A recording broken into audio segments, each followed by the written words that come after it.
There's been a lot of talk about identity lately, but how far does it go? And is it possible to be wrong? We went to the University of Washington to find out. Are you aware of the debate happening in Washington State around the ability to access bathrooms, locker rooms, spas based on gender identity and gender expression? I think people should be able to have access to the facility. I think bathrooms could and potentially should be gender neutral because there doesn't need to be a classification for differences.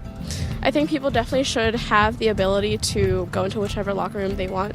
I feel like at least public universities should do their best to accommodate for those who do not have a specific gender identity.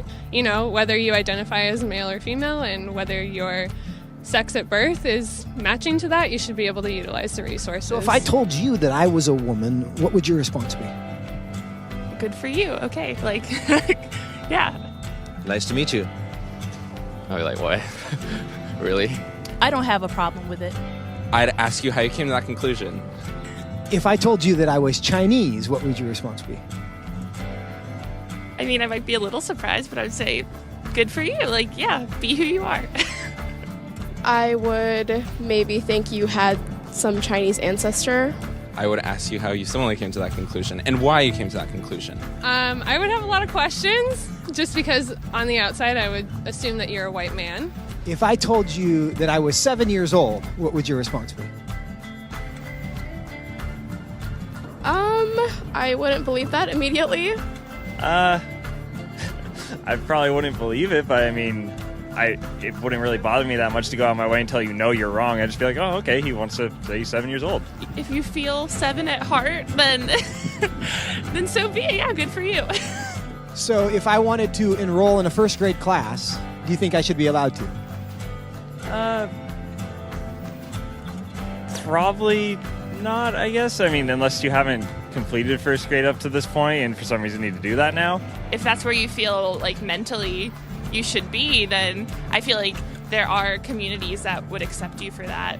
I would say so long as you're not hindering society and you're not causing harm to other people, I feel like that should be an okay thing. If I told you I'm 6 feet 5 inches, what would you say? That I would question. Why? Because you're not. No, I don't think you're 6'5".